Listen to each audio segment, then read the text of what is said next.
Hi, I'm Peter Adamson, and you're listening to the History of Philosophy podcast, brought to you with the support of the Philosophy Department at King's College London and the LMU in Munich, online at historyofphilosophy.net. Today's episode will be an interview about Platonism in the Renaissance with Denis Robichaud, who is Associate Professor in the Program of Liberal Studies at the University of Notre Dame. Hi, Denis. Hello, how are you? I'm good. Thanks for coming on the podcast. We're going to be talking about Plato in the Renaissance, how his texts were received, what they did with his ideas.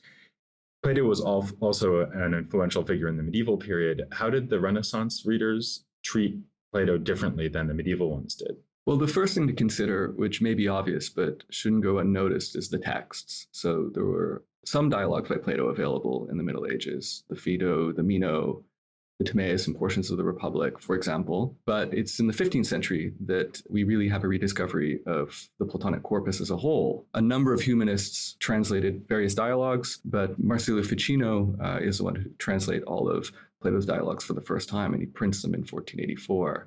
Now, this has certain consequences.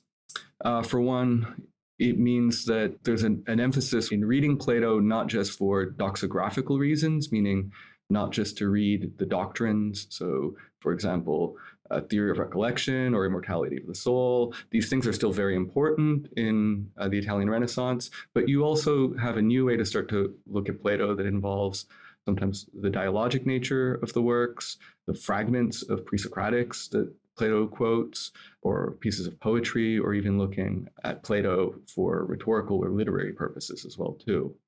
But still obviously the main issue and difference that we should highlight here is that they have access to much more Plato than did in the medieval period, where they mostly just read the Timaeus, right? That's right. And even if you think about it as well, even though you had some translations of Plato in the Middle Ages, it wouldn't have had a wide audience. I like to remind people that today we only have 3 complete manuscripts of Plato that survive. Marsilio Ficino had 2 of those, and a third one that has since been lost, and he was in correspondence with Cardinal Bessarion, who had the 4th. So to have access to text is important. So why Ficino is important there too is just as a disseminator, right? As he translates Plato into Latin, the complete corpus, he also prints it, and it's just much more widely available. So it's not just the totality of the works, it's the accessibility of having to just being able to read it. So not having to go into a particular library to find a dialogue, but also being able to have the printed versions accessible everywhere.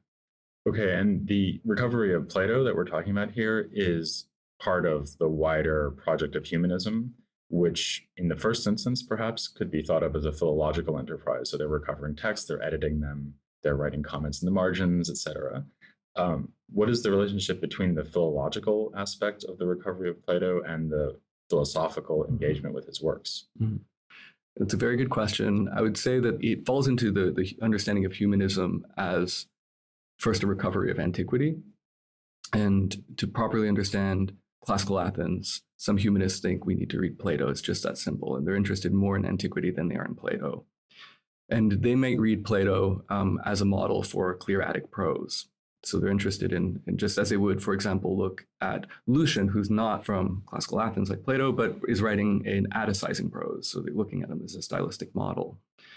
Beyond that, just to properly understand Plato and translate him and disseminate him, there's a number of philological problems that occur.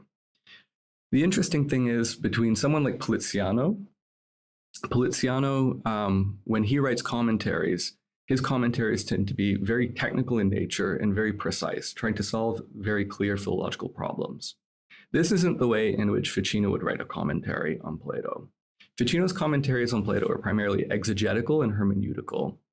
It doesn't mean that he doesn't have a method, a philological method, or a mind that is philological in his approach to the manuscripts. He very much is philologically minded and really an excellent Hellenist. But he tends to keep his philology in the manuscripts as opposed to making it a part of his written commentary. There are a few occurrences where he does point out philological problems that he solves, but these tend to be exceptions to the rule. So when he's correcting, for example, his Plotinus manuscript, and there's a famous Plotinus manuscript of his that's covered with philological annotations that shows that he diligently went through the work, but at one point he's faced with a corruption in Plotinus's text, And he doesn't have any other manuscript evidence to correct it. So he's put in a position that he has to make a decision on how to read the text and how to reconstruct it.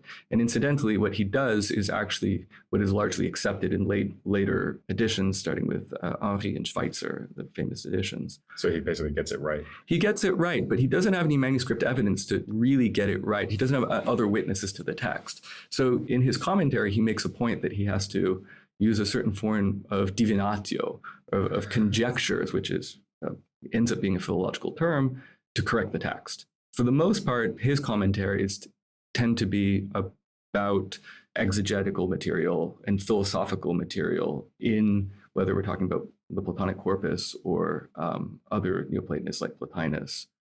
So would it be fair to say that someone like Poliziano is engaging in philology for its own sake, whereas Ficino is doing it as a means to an end, the end being philosophical understanding? Or is that unfair to Poliziano? Is it giving Ficino too much or too little credit? Yeah, well, they've often been set up as, you could say, paradigms, right? On the one hand, you've got the philosophical interpretation, and the other, you've got the philological interpretation. The reality is that they both worked on texts in the same libraries, sometimes at the same time. Poliziano was a younger colleague of Ficino's in Florence, and they were friends, and sometimes they had a certain competitive relationship, famously over the correct interpretation of the Parmenides, where we find out that Poliziano and Pico seem to think that the Parmenides is largely about logic, whereas Ficino thinks that it's about theology and the superiority of the one over being. But in terms of Poliziano in particular, it is fair to say that Poliziano sees himself as a grammaticus, which should be, I think, understood something like a philologist, not as a grammatista, right, a teacher of elementary languages, but someone who can oversee the field of antiquity in a way. And within his purview is philosophy. So if he thinks that a correct philological reading of a text can correct an understanding of a philosophical text, well, then philology can step into the world of philosophy. That would be Poliziano's position. Okay. Let's talk a little bit about how they actually approach Plato. Mm-hmm. One feature of Plato's works that maybe doesn't come up so much with Aristotle is that they are literary constructions. And of course, they're dialogues. And a lot of contemporary, nowadays approach to Plato is really concerned with the question of how to take that. So for example, are some of the characters spokespersons for Plato's own views or what? So how did they take the dialogical nature of Plato's works? Well, it depends who they are. Someone like Cardinal Bessarion, for example, is interested in the dialogic nature, but minimally so. He seems to think that Plato is fundamentally communicating some form of Pythagoreanism. Other humanists are interested in Plato as a kind of Homeric poet, where he's capable of speaking in a low pedestrian language like Socrates, a man on the street, but also able to elevate his style to the rhetorical heights of a Homer when he launches off into myths. Ficino has a slightly more sophisticated understanding insofar as he's looking at the Platonic corpus as a polyphony. He's interested in finding moments where Plato speaks in different rhetorical registers by using different rhetorical personae. So Socrates is a clear example, and for certain purposes, usually to refute sophists or to exhort youth, he'll say Plato employs Socrates. At other moments, he'll say that Plato employs, if not outright Pythagoreans in his mind, right? Timaeus, the character in the dialogue that goes by his name, or he'll make Socrates speak Pythagorean positions and change his rhetorical register into a Pythagorean position, usually for instruction and to pronounce more dogmatic statements. But in both cases, Ficino seems to think that whether it's Socratic or Pythagorean, Plato is holding back, and he's not really communicating his positions. Ficino is original in a way, well, original up until a point. He's working off of a Byzantine scholion that tells him that Plato does speak in his own voice in certain moments, and that is in the laws and the eponymus and in the letters. So Ficino cuts up the dialogue in this way, these rhetorical registers, different personifications, and he tries to make sense of why it is that Plato would change from rhetorical register one to the other. Right. And the characters who don't sound like mouthpieces for Plato, like, so not Socrates, but for example, the people Socrates is refuting, what does he think their function is? Well, I think he would think that it's dialectical in the sense of argumentative, right? So when he's looking at, for example, Socrates' refutation of a Thrasymachus or a Callicles, Thrasymachus and Callicles are putting forward opinions that it is Socrates' job to refute. And I think this has a protreptic role for Ficino. It largely has to do with helping the readers understand what they should turn away from and what they should turn towards in philosophy. Right? It really is about convincing them that a particular way of doing philosophy is the wrong way, and you should rethink your positions, go in another way. Okay. In addition to interpreting Plato, Ficino translated Plato. Mm-hmm. What are the differences that he introduces by, I mean, obviously a Latin version of Plato is going to be different from the original Greek. So what are the most salient differences that kind of come in once he does that? So the one thing I would say about Ficino as a translator, specifically for his Plato, but also his Plotinus, is that he's quite good. He's a quite good translator. And his Plato, I would say, if you want to find moments where, for example, strong Neoplatonic tendencies are constraining the translation, it's actually hard to do. And his Plato translations stand the test of time. I mean, they have a lot of competitors in the 16th century, where especially Northern humanists start to take, there were predecessors before Ficino who translated Plato, Leonardo Bruni most famously, but others, and Giorgio of Trebizond. But in the 16th century, there were competitors to Ficino's translation of Plato, but they didn't really survive. If you look at the only editions of Plato that were printed in Germany, for example, in the early modern period, they print after the late 16th century and into the 17th and 18th century, they print Ficino's Latin, right? The famous Bipontina edition of the late 18th century prints Ficino's Latin, although a corrupt, modified version that had been reworked in the 16th century. And when Becker does his new edition of the Platonic Corpus in the 19th century, he prints, along with it, Ficino's Latin. So I think Ficino's Latin continued to serve even for scholars of Greek who wanted to read Plato in Greek, continued to serve as a kind of crib, something you could turn to and read. So that's the first thing I would say about Ficino as a translator, is that just very competent. He's competent. He's a competent translator. That doesn't mean that he's perfect. As we all know, translations involve compromises at times. Sometimes you have to be exceedingly literal to the point of transliterations, something that humanists critiqued some medieval predecessors like William of Murbeck for his translations, that it's almost nonsensical at times because it's a transliteration literally not just of the Greek syntax, but of the letters and the words. And Bruni, for example, is looking at translating Aristotle or Plato more according to the sense or meaning, not according to the letter, but that might involve a compromise at times in accuracy. Ficino, too, it's not to say his translations aren't without fault, but translators always have to make decisions. But on the whole, he's a very good translator. I'm actually a little bit surprised that you say his familiarity with late ancient Platonism doesn't infect his translations, because his commentaries are, to put it mildly, influenced by late ancient Platonism. Can you say something about that? I mean, how does his approach to Plato as an exegete respond to his awareness of the ideas of figures like Plotinus and Proclus? Mm-hmm. That's right. Anybody who spent time reading Ficino's commentaries know that it's thoroughly Neoplatonic, right?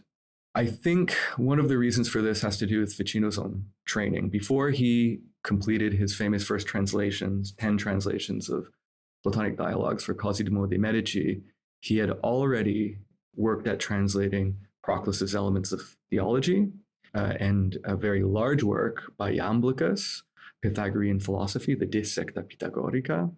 He was already familiar with Plotinus's Aeneads. He was reading the Aeneads and taking notes on the Aeneads. So from the beginning, even when he approaches Plato, his approach is one that is highly informed by late ancient Platonism. So maybe we can talk about a specific example. So to take a not random example, this is something you've written about, but is also just a very central example. There's this passage in the Republic called the divided line passage, in which Plato somehow is saying something about metaphysics, and he compares a metaphysical hierarchy to a line with divided segments. So can you maybe explain this a little bit in more detail and say what Ficino does with it? So the divided line, of course, is one of the key passages in the Republic, where, as you say, Plato tells his interlocutors, take a line, divided it into two, and divide each segment into two again, according to the same ratio at which you had divided the first time. And then he helps his interlocutors and the readers fill out the blanks of what that means. On the one hand, I would say that for late ancient Neoplatonists, on the one hand, the line has two sides. One speaks to certain ways of knowing and epistemology. On the other hand, it has a metaphysical side, speaking to the objects that correspond to the ways of knowing. So at the top, for the Neoplatonists, you would speak about objects of intellect. And the second segment, you would think of discursive reasoning and objects of discursive reasoning, and then lower down to objects of imagination, sensation, and then belief and images themselves. I think the major difference between how most moderns read the divided line and how the Neoplatonists read the divided line is that for many modern interpreters, meaning contemporary interpreters, they see the divided line as fundamentally broken, right? The famous Platonic dualism, there's a strong chorismos. There's the upper register of things that are intelligible and the lower register of things that are visible, and the two shall not meet, right? Whereas for the Neoplatonists, on the one hand, the first thing to point out is that they see this line as a continuum, a procession, an emanation from the one down through the intellect, down through the objects of discursive reasoning, and operations of the rational soul, and then all the way down into nature. So the line is not broken. Ficino follows them in that regard, absolutely. To be more precise, he thinks that this is Pythagorean. He, in a couple of his commentaries to the Theaetetus and the Republic, he says that Plato here is following these two Pythagoreans, one Brotinus and another Archytas. Archytas is more famous, more well-known, although still quite obscure. Brotinus, not much is known by him, except these later fragments of supposed writings by him. I'm actually feeling a little bit bad because I don't think I ever mentioned him, so this is a gap in my history of philosophy. So Ficino would be appalled. There's actually a debate in the sources whether or not this Brotinus is the father or husband of this female philosopher Theano, but beyond that, it's claimed that he was one of Pythagoras' original disciples. Really, what we have are pseudepigraphic fragments of Brotinus that date probably from some period between the 1st century BC and the 1st century AD. And Ficino finds these fragments in Iamblichus's text of the De Secta Pythagorica, specifically the 3rd book of it. And these texts, in effect, explain Plato's divided line, but they explain it in a Doric style. So when Ficino writes his commentary on the divided line, he says Plato followed Pythagoreans, but he communicated this divided line in a more elegant or eloquent manner because he's commenting on the difference between this artificial, archaic Doric prose and Plato's Attic prose, which he thinks is more eloquent. Right, okay. Yeah. But fundamentally, here he's following the Neoplatonic position you described, according to which the segments of the line are supposed to express this causal hierarchy of unity and being sort of descending down through ever more multiple and less real levels till we get down to the world of sensation, right? That's right. And for Ficino, he thinks that Plato, that this is to be this, what contemporary scholars would often say is a Neoplatonic or a late ancient Platonic understanding of Platonism. He thinks it's there at the very beginning, even before Plato, in Pythagoreanism, by exactly saying that for the Pythagoreans, and he finds this in fragments of Archytas and Brotinus for them, the one is above being, and being itself is where we find the first principles of unlimited and limited, from which all other principles derive, and from which all intellect and rational operations of the rational soul are derived. Okay. So it's really a question of deriving rationality from first principles that themselves come from an original source, the one. And on the other hand, it really is about deriving the complete order of metaphysics in the cosmos from the one. Let me actually just ask you to elaborate on something that was implicit in what we've just said, which is Plato's role or position maybe in the history of philosophy itself, because that suggests what you just said suggests that Ficino would have seen Plato not as the kind of inaugurating figure of something we would call Platonism, but rather as maybe just the greatest in a line of Pythagoreans. Is that right?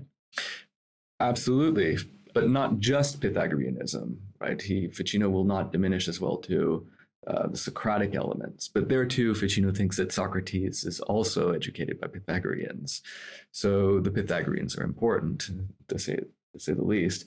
But the Pythagoreans, of course, in Ficino's mind, were trained in Orphic traditions. So Ficino has this notion, which is often called a presca theologia, or an ancient theology. He construes with the help of, I think, primarily Proclus and Iamblichus, but also church fathers, that there is a unitary history of philosophy, that it's a history of that passes down kind of religious wisdom, starting from, he thinks, these three sources, and he points out, right, Zoroaster, the oldest source, and here he's probably drawing off of Pletho's understanding of who the figure of Zoroaster was. So this early Chaldean wisdom, this Orphic material, which is early Greek wisdom, and then the Hermetic material, which is early Egyptian wisdom. So you see how even there, the sources for ancient philosophy in these three traditions of wisdom are universal for Ficino insofar as they can be mapped onto something like a medieval T-map, where you've got an Oriental or Eastern source in the Chaldeans, an Orphic source in Greece and Europe, and a Hermetic source in Africa or Egypt. And Pythagoras' role, and I think he takes this from Iamblichus, is he traveled the Mediterranean. He was trained in all of these different schools, and he aimed at arriving at a kind of synthesis or unity in a Neoplatonic mode of making unity out of multiplicity in a form of philosophy, which he then handed down to Plato. And Plato, of course, wrote his dialogues and disseminated this, and the story continues. Right, okay. I guess one thing that's really striking about all that is that it does not sound very Christian. And you actually just mentioned Plato, or George Themistocles Platon, who has sometimes even been thought to be a kind of closet pagan. And all of the sources you just mentioned are pagan, and some of them are ostentatiously pagan, like Iamblichus, Proclus, for example. So how does Ficino square this idea of an religion, wisdom being handed down through the Pythagorean tradition to Plato, and that being kind of the summit of philosophy? How does he square all that with Christian piety? I would say that Christian theology for Ficino is a continuity of this tradition. It's a kind of a culmination where things that are implicit before are made explicit. That's one thing that's important to see. So they're not in competition. Ficino is very inclusive, though. His Christian theology doesn't seek to exclude, quote unquote, pagan approaches towards the divine. In fact, he looks for bridges. This sometimes gets him into hot water. For instance, he writes probably one of his most famous works is his commentary on Plato's Symposium, which is known as the De Amore, which he writes in a loosely dialogical form, which is an interesting commentary in its own way. This is the first work since antiquity that really tries to reason through the comparison of Socrates to Silenus at the end of the dialogue, and Socrates to Eros at the end of the dialogue, and to look at what does it mean to say that we can identify Socrates as Eros, or love. And his approach is essentially to speak about something that I could characterize as the transfiguration of Socrates, and Socrates is understood as a kind of soteriological figure. This, I think, gained the attention of a few Dominicans who weren't particularly keen on this approach, and Ficino writes a famous letter to Servite theologian Paolo Ferrobanti, in which he says, well, look, I'm not saying that Socrates is Christ's competitor, but there's a way in which what he's doing is completely compatible with the kind of soteriology that we find in Christ. And there too, Ficino is drawing on patristic sources, on the parallel lives of Socrates and Christ. But Ficino, again, too, it's not, when he does the parallel lives, it's not to say, well, if Socrates was able to teach these virtues, well, we also have these Christian virtues that parallel them. So why would we look at Socratic virtues? Ficino is more interested in bringing in the Socratic virtues and seeing it as really a way to arrive at the same ends. And is he worried about philosophical tensions between Christian doctrine and Neoplatonism? For example, something that would come out of what we talked about with the divided line is the Neoplatonic idea that the universe emanates out of God as a kind of necessary consequence. Mm-hmm. And if you start thinking about that in a Pythagorean way, it's like the generation of the numbers from the monad and the dyad, et cetera, right? So that doesn't really sound like the Christian idea of creation ex nihilo. Especially if you take a hard position towards understanding creation as involving an absolute chasm or gap between creator and creature. Of course, in Christian theology, you've got to take, for example, Augustine. I'm taking Augustine because he's so important to Ficino. The only thing that would bridge this distance, of course, is the descent of Christ, the incarnation of Christ and his grace, the Holy Spirit.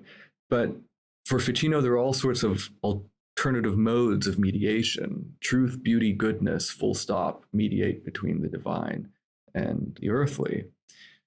So in that case, Ficino is willing to go beyond some of the limits that Augustine would put forward and say that the emanative continuity from the originative source of the one into its manifestation in the world creates all of these opportunities for the points of contact with the divine. So it's actually just another example of his tendency to kind of smush everything together in one big eclectic body of wisdom that's all internally harmonious, in his opinion. Yes, I would say yes, but with some caveats. Insofar as Ficino isn't reckless when he does so, he's very precise to find moments where he can give evidence for this being the case. I'll give one example, and you brought up earlier the relationship of philology and philosophy. One of the other moments, there's very few moments where Ficino talks about his philology. In one case, it's dealing with the laws, Plato's Laws, which is a work, as I mentioned, that Ficino thinks Plato wrote in his own voice.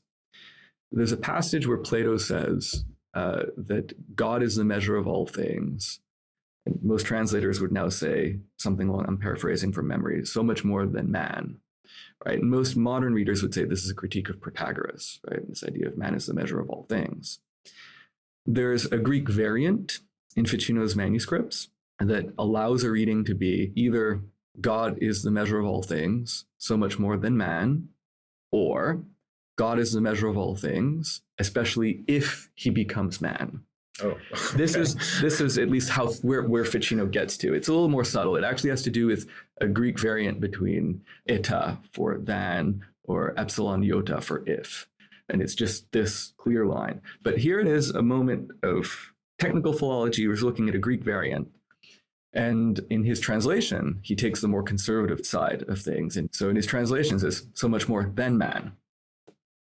But in his commentary, he will say, well, really, there's a way we can read this to say, especially if he becomes man. So here we have an instance of, in his mind, a philologically demonstrable passage in Plato's Laws, where Plato is actually putting forward a claim that is compatible with the incarnation. It wouldn't be necessarily that Plato is saying, and this person is Jesus Christ, but he is putting forward a theological understanding of the incarnation, perhaps without knowing of the advent of the person of Christ. So in which case, this again gives an opportunity for Ficino to, he takes a small variant and he runs with it. And it gives him an opportunity to, again, create these pathways and openings for finding a compatibility between Christian theology and Platonism, which is his great project. His great project is to reorient the Christian theology towards Platonism, which he thinks is the originative sources of theology. Okay, so thank you very much, Denis, for coming on the podcast to give us that amazing overview of Ficino and Platonism in the Italian Renaissance. Thank you very much, Peter. And please join me next time for more on the Italian Renaissance here on the History of Philosophy Without Any Gaps.